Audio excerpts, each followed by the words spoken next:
प्रभु यीशु मसीह के नाम से एक बार मैं फिर आप लोगों का स्वागत करता हूं। यहाँ पे धन्यवाद करता हूं प्रभु का कि उसने हमें ये मौका दिया कि एक बार फिर हम यहाँ इकट्ठा हो सके। और आज के दिन स्पेशल, जबकि संडे सर्विस यहाँ पे शुरू हुई है, पहली संडे सर्विस है।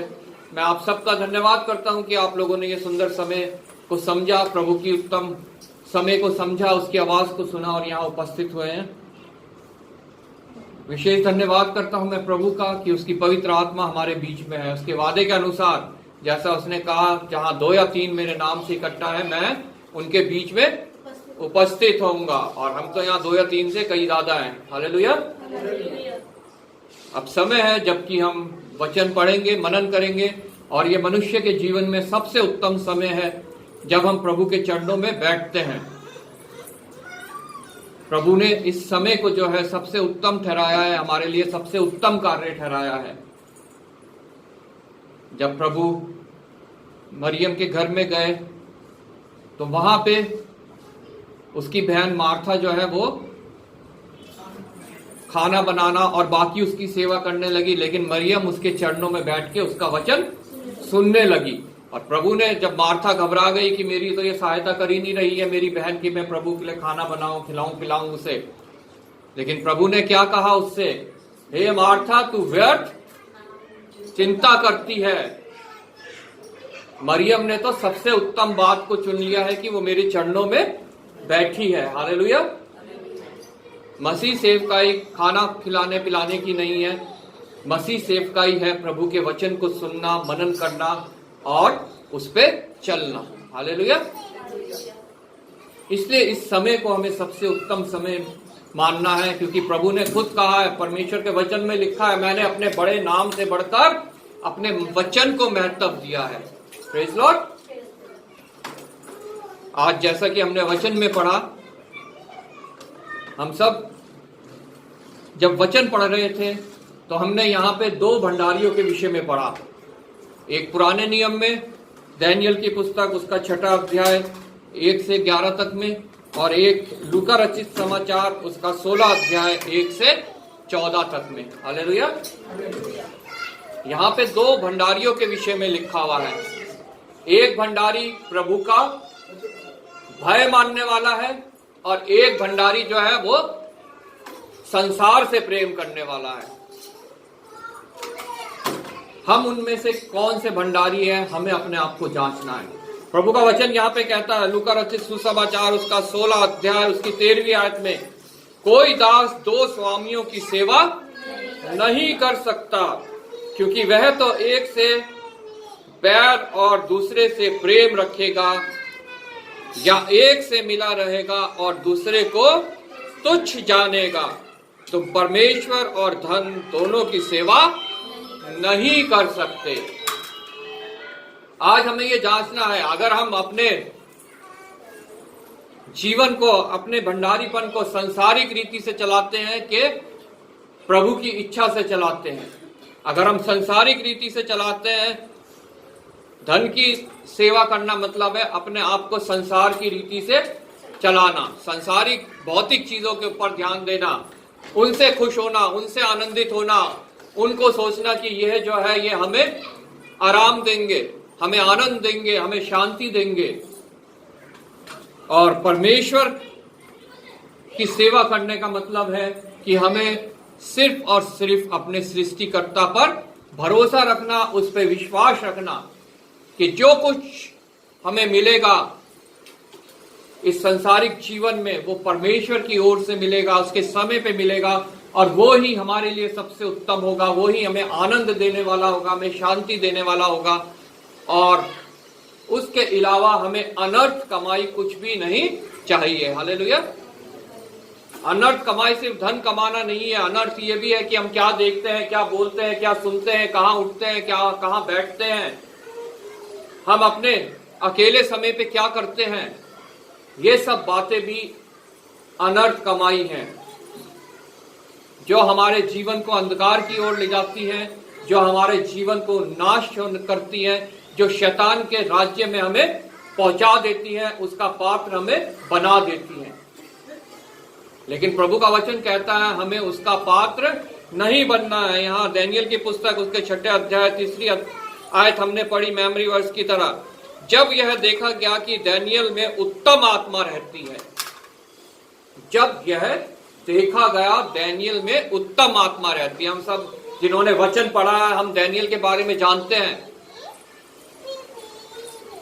कि दानियेल प्रभु का डरवैया था, उससे भय में चलता था, उसने अपना जीवन जो है वो परमेश्वर को सौंप रखा था और प्रभु की आत्मा उसमें वास करती थी।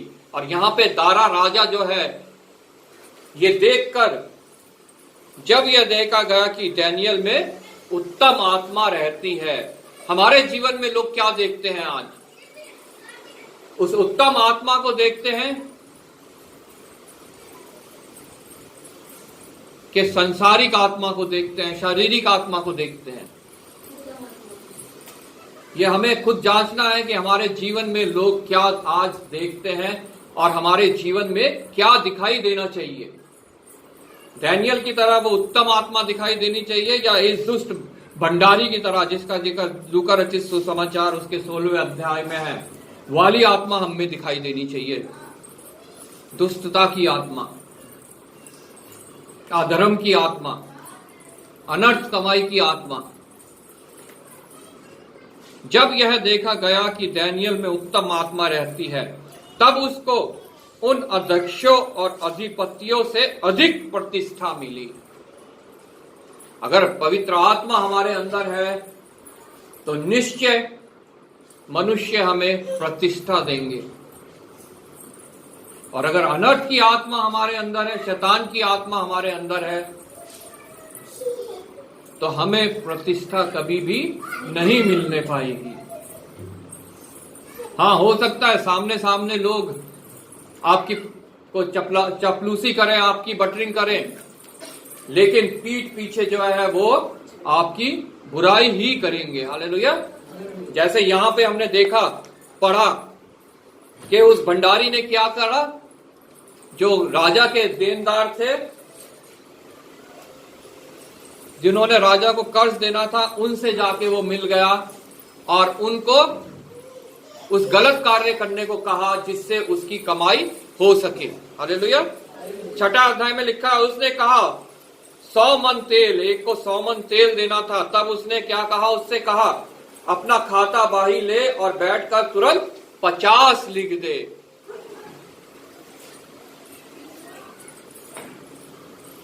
फिर उसने दूसरे से पूछा तुझ पर कितना कर्ज है? उसने कहा 100 मन गेहूं। तब उसने उससे कहा अपना खाता बड़ी बाही लेकर 80 लिख दे। दुष्टता की आत्मा, विरोध की आत्मा। प्रभु कभी नहीं चाहता कि मनुष्य के बीच में ये आत्मा हो, मनुष्य के अंदर ये आत्मा रहे। इसलिए उसने जाते समय कहा, जब वो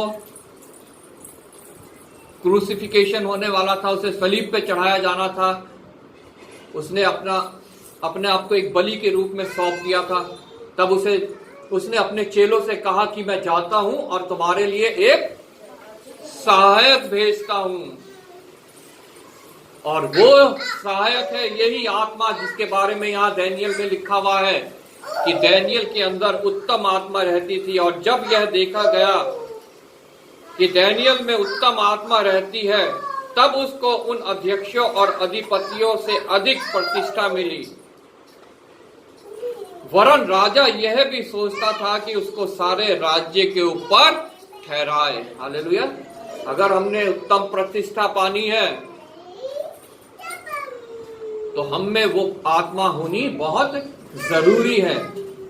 अगर हमारे अधिकारी हमारे लिए सोचते हैं कि हाँ ये बहुत अच्छा इंसान है, इसको हम और औहदा इसका बढ़ाएं, तो हमें उस उत्तम आत्मा को अपने अंदर इनवाइट करना है, और जो दुष्टता शारीरिक संसारिक आत्मा जो है हमारे अंदर, उसको अपने से निकाल दूर करना है। ये हम खुद से नहीं कर सकते हैं, इसके लिए हमें प्रभु से प्रार्थना करनी है, उसकी सामर्थ मांगनी है। और जब ऐसा हो जाता है, वो आत्मा हमारे अंदर आ जाती है, उसके बाद हमारे बैरी भी बहुत हो जाते हैं। Praise Lord. हमारे बैरी भी बहुत हो जाते हैं। यहां पे दानियल के विषय में लिखा है कि उसके बैरी बन गए। तब अध्यक्ष और अधिपति राजकार्य के विषय में दानियल के विरुद्ध दोष ढूंढने लगे। हालेलुया। हम मसीहों के विरोध में भी बहुत से दोष ढूंढे जाते हैं कि हमारे ऊपर दोष अर्पण किए जाएं। सबसे बड़ा दोष तो यही लगाते हैं कि ये धर्म परिवर्तन कर रहे हैं। लेकिन मसीहत जो है कोई धर्म परिवर्तन नहीं है, वो एक मार्ग है जो हमें उस स्थान तक पहुंचाता है जो प्रभु ने हमारे लिए तैयार किया है। इस मार्ग में जब हम चल रहे हैं तो हमें कठिनाइयां, समस्याएं, बीमारियां, तकलीफें हैं, लेकिन जब हम उस मार्ग में, मसीहत के मार्ग में चलते हैं तो प्रभु उसमें हमारे साथ है। दाऊद क्या कहता है? जब मैं घोर अंधकार भरी तराई से होके भी चलूं तो हानि से ना डरूंगा क्योंकि तू मेरे साथ है। भजन संहिता 23 में। जब हम इस मार्ग से चल रहे हैं, अगर हमारे ऊपर तकलीफें हैं, बीमारियां हैं, कमी है, घटी है, तो हमें घबराना नहीं है, डरना नहीं है, क्योंकि प्रभु यीशु हमारे साथ है। जब लोग हमारे ऊपर दोष लगाते हैं तो हमें डरना नहीं है, घबराना नहीं है, क्योंकि प्रभु यीशु हमारे साथ है। संसारिक मनुष्य क्या कर सकते हैं? सिर्फ हमारे शरीर का घात कर सकते हैं, इसको चोट पहुंचा सकते हैं, ज्यादा से ज्यादा इसको नष्ट कर सकते हैं। लेकिन प्रभु का वचन कहता है, डरो किससे? जो शरीर और आत्मा दोनों का नाश कर सकता है। हालेलुया। ये हमारी आत्मा का नाश नहीं करते। शरीर तो सबका एक दिन खत्म हो ही जाना, हम में से नहीं जानता कोई भी। आज यहाँ खड़े हैं, कल का दिन हम देखेंगे कि नहीं देखेंगे, तो क्यों इस बात से डरना? दानियल के ऊपर भी यहाँ पे दोष बहुत लगने लगे। लोग ढूंढने लगे कि इसके ऊपर हम दोष लगाएं, परंतु वह विश्वास योग्य था। हालेलुया। हमें जांचना है, क्या हम विश्वास योग्य हैं? हमारे आगे कोई तलवार लेके खड़ा हो जाए और कहे मसीह का इनकार कर, तब हमारी जो है परीक्षा होगी कि हम विश्वास योग्य हैं कि नहीं है। Praise Lord. जो विश्वास योग्य नहीं है वो अपने शरीर को घात होता देख के मेरे शरीर को घात कर देगा, वो इनकार कर देगा प्रभु का। लेकिन जो विश्वास योग्य है, जिसे अपनी आत्मा की चिंता है, जिसे अपने अनंत की चिंता है, जो जानता है कि ये सिर्फ मेरा शरीर का घात कर सकता है, लेकिन मैं जिसका इनकार कर रहा हूं वो मेरे शरीर और आत्मा दोनों का घात कर सकता है, तो वो कभी भी प्रभु का इनकार नहीं करेगा, चाहे उसकी गर्दन भी काट दी जाए। Praise Lord. परंतु वह विश्वास योग्य था और उसके काम में कोई भूल या दोष ना निकला। हालेलुया। जांचे अपने आप को, क्या हमारे काम में कोई दोष या भूल निकलती है कि नहीं? कोई भी कार्य प्रभु ने अगर हमें सौंप रखा, हम जो नौकरी करते हैं, चाहे कितनी छोटी है चाहे कितनी बड़ी है, हमें पूरी ईमानदारी, पूरी वफादारी से, पूरी विश्वास योग्यता से उस कार्य को करना है, क्योंकि वो हमें प्रभु की ओर से मिला है। हालेलुया। उसमें हमें कोई भूल नहीं करनी, कोई चूक नहीं करनी, कोई गलती नहीं करनी, किसी को दोष लगाने का अवसर नहीं देना। Praise Lord. क्योंकि यहां दानियल के ऊपर भी किसी को दोष लगाने का कोई अवसर नहीं मिला, क्योंकि वो विश्वास योग्य था। आमीन। और उसके काम में कोई भूल या दोष ना निकला और वे ऐसा कोई अपराध या दोष ना पा सके। हमारे अंदर भी लोग ढूंढेंगे, दोष लगाने की कोशिश करेंगे, लेकिन कोई अपराध या दोष हमें नहीं मिलेगा अगर हमारे अंदर भी वो उत्तम आत्मा रहती है। हालेलुया। अगर हम विश्वास योग्य हैं। तब वे लोग कहने लगे, हम इस दानियल के परमेश्वर की व्यवस्था को छोड़ और किसी विषय में उसके विरुद्ध कोई दोष ना पा सकेंगे। वो थक हार गए, उन्होंने देखा इसके ऊपर तो कोई दोष नहीं पा सकते हम, तो उन्होंने क्या करा? उसके ऊपर धर्म का दोष लगाने के लिए सोचने लगे कि इसकी व्यवस्था, जो इनकी व्यवस्था है, जो इनके गुरुओं ने इनको दे रखी है, अगर ये उसका उल्लंघन करता है तो हम इसके ऊपर दोष लगा सकते हैं। और यहाँ पे लिखा है, तब वह अध्यक्ष और अधिपति राजा के पास उतावली से आए और उससे कहा, हे राजा दारा, तो युगान युग जीवित रहे। उसकी बटरिंग करने लगे, उसकी चापलूसी करने लगे। आज भी लोग ऐसा ही करते हैं, मसीह लोगों के ऊपर दंड की आज्ञा देने के लिए, उन पे दोष लगाने के लिए वो नेताओं के पास जाते हैं कि वो धर्म परिवर्तन कर रहे हैं, उनकी बटरिंग करते हैं कि ये धर्म परिवर्तन कर रहे हैं। राजनेताओं के पास जाके उनका सहारा लेते हैं और उनको अपने साथ मिला के वो फिर आके उनके ऊपर दोष लगाते हैं और घात करते हैं, हानि करते हैं कलीसियाओं की, कलीसिया के लोगों की। हे राजा दारा, तू युगानुयुग जीवित रहे। राज्य के सारे अध्यक्षों ने और हाकिमों और अधिपतियों, न्यायियों और गवर्नरों ने भी आपस में सम्मति की। सारे जन विरुद्ध हो गए दानियेल के कि राजा ऐसी आज्ञा दे और ऐसी कड़ी आज्ञा निकाले कि 30 दिन तक जो कोई, हे राजा, तुझे छोड़ किसी और मनुष्य या देवता से विनती करे और वह सिंहों की मान में डाल दिया जाए। वो जानते थे कि दानियेल जो है सिर्फ और सिर्फ जीवते परमेश्वर के आगे झुकता है और किसी के आगे नहीं झुकता, कि सिर्फ उसी की आराधना करता है, सिर्फ उसी का धन्यवाद करता है, सिर्फ उसी से प्रार्थना करता है। क्या हमारे विषय में ऐसा है? आज मैं बहुत से मसीहों को देखता हूं, वो उस जिस विषय में लिखा है कि 2 गुरुओं की सेवा, 2 स्वामियों की सेवा नहीं कर सकते, लेकिन वो करते हैं। वो सांसारिक तौर तरीके भी अपनाते हैं और कहते हैं हम मसीही हैं, हम प्रभु यीशु मसीह के फॉलोवर हैं। बहुत से ऐसे मसीह लोगों को मैं देखता हूं, जानता हूं, जो ऐसा कार्य करते हैं।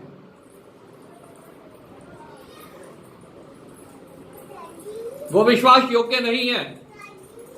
उनके पास कोई आए प्रसाद लेके मूर्ति के ऊपर से निकला हुआ, वो उसे भी ग्रहण करते हैं। उनके पास कोई आए हैप्पी होली करे, रंग लगाए, तो वो रंग भी लगवाते हैं और रंग लगाते भी हैं।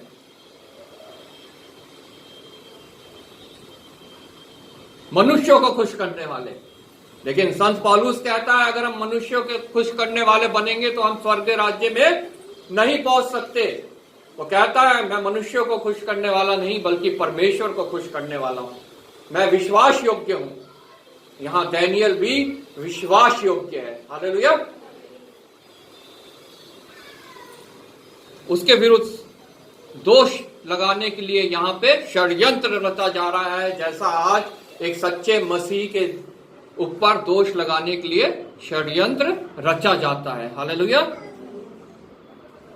इसलिए अब हे राजा ऐसी आज्ञा दे और इस पत्र पर हस्ताक्षर कर, जिससे यह बात मादियों और फरीसियों और अटल व्यवस्था के अनुसार बदली ना जा सके।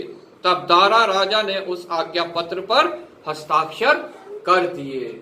उसकी बटरिंग की गई और उसने हस्ताक्षर कर दिए।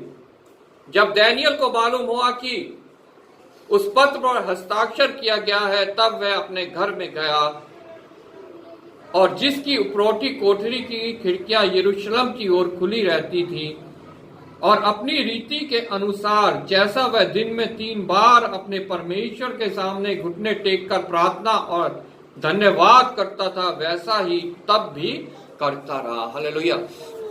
आज हम लोगों के ऊपर कोई दोष लगाए, हमें मना करे कि तुम ऐसा नहीं कर सकते, कलीसिया नहीं चला सकते, तो हम घर बैठ जाते हैं। दानियेल के ऊपर यहां दोष लगाया गया, लेकिन उसने जो वो करता आया था उसने वो नहीं छोड़ा, क्योंकि वो जानता था जो जीवित परमेश्वर है मेरा, वो मुझे इनके हाथ से छुड़ा सकता है। हालेलुया। वो विश्वास योग्य था, उसमें उत्तम आत्मा वास करती थी, इसलिए वो ऐसा कर पाया। वो तब भी जब उसे ये मालूम हुआ कि मेरे ऊपर ऐसा राजा ने हस्ताक्षर कर दिया है कि जो मुझे छोड़ किसी और को दंडवत करेगा वो सिंह की मान में डाल दिया जाएगा, तब भी उसने अपने परमेश्वर के आगे घुटने टेकना नहीं छोड़ा। वो तब भी अपने उस जगह पे गया जिसकी खिड़की यरूशलेम की ओर खुलती थी, मतलब स्वर्ग की ओर जो जगह खुलती है। हमारे जीवन में भी एक खिड़की है जो स्वर्ग की ओर खुलती है, और जिसकी ओर हम बैठ के प्रार्थना करते हैं तो वो प्रार्थना हमारी सुनी जाती है और उसका उत्तर हमें मिलता है और हमारा विश्वास बढ़ता है। यहाँ पे दानियेल अपनी ऊपरी कोठरी में गया जिसकी खिड़कियां यरूशलेम की ओर खुलती थी, और उसने वहां परमेश्वर के आगे दंडवत किया। हालेलुया। और अपनी रीति के अनुसार ऐसा वह दिन में 3 बार अपने परमेश्वर के सामने घुटने टेक कर प्रार्थना और धन्यवाद करता था, वैसा ही तब भी करता रहा। तब उन पुरुषों ने उतावली से आकर दानियेल को अपने परमेश्वर के सामने विनती करते और गिड़गिड़ाते हुए पाया। हालेलुया। आज हमारे ऊपर अगर कोई दोष लगाए, हमारे ऊपर, हमारे लिए भी यह आज्ञा निकल जाए कि जो अगर जीवित परमेश्वर प्रभु यीशु मसीह के आगे घुटने टेकेगा वो सिंह की मांग में डाल दिया जाएगा, मतलब मार दिया जाएगा। तो क्या हम ऐसा कर पाएंगे? हमें अपने हृदय से ये पूछना है, अपने आप को जांचना है, क्या हम ऐसा कर पाएंगे? निश्चय कर पाएंगे अगर हमारे अंदर वो उत्तम आत्मा है और हम विश्वास योग्य है। अगर हम उस भंडारी की तरह नहीं है जिसके विषय में लूका रचित सुसमाचार उसके 16वें अध्याय में हमने पढ़ा, जो धूर्त भंडारी था, दुष्ट भंडारी था, जो धन की सेवा करने वाला भंडारी था, जिसके विषय में प्रभु ने कहा कि जो अपने धन पे भरोसा रखते हैं वो कभी भी स्वर्ग में प्रवेश नहीं कर पाएंगे। उनसे सहज तो यह है कि ऊंट का सुई के नाके में से निकल जाना। हालेलुया। तो सांसारिक बातों पे विश्वास रखते हैं, शारीरिक बातों पे विश्वास रखते हैं, भौतिक बातों पे विश्वास रखते हैं और दुष्टता से कमाई करते हैं, जो प्रभु का भय नहीं मानते हैं। हम सब जानते हैं बाद में क्या हुआ दानियेल की कहानी में। उसे सिंह की मांद में डाल दिया गया। राजा लेकिन उसे बचाना चाहता था। राजा रात भर बेचैन रहा क्योंकि उसे पता था इसमें जीवित परमेश्वर की आत्मा वास करती है। हालेलुया। इसमें जीवित परमेश्वर की आत्मा वास करती है। जब उसे सिंह की मांद में डाल दिया गया, राजा रात भर सो नहीं पाया और सुबह पौ फटते ही उठ के वो वहां गया और पुकार के कहने लगा, है दानियेल, क्या तुझे तेरे परमेश्वर ने बचा लिया?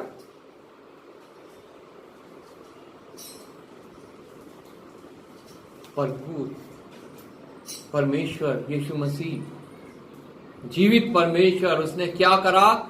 उन सिंह के मुंह को बंद कर दिया। हालेलुया। जबकि वो भूखे सिंह थे, उन्हें खाना नहीं मिला था, और दानियेल खाली उन सबके लिए पर्याप्त भी नहीं था, लेकिन तब भी प्रभु ने उनके मुंह बंद कर दिए और दानियेल वहां पे सुरक्षित रहा। और जब उसे निकाला गया तब राजा ने वहां आज्ञा दी कि आज से दानियेल के परमेश्वर को छोड़ और कोई किसी को दंडवत नहीं करेगा। आमीन। दानियेल के जीवित परमेश्वर को छोड़ और किसी को कोई दंडवत नहीं करेगा।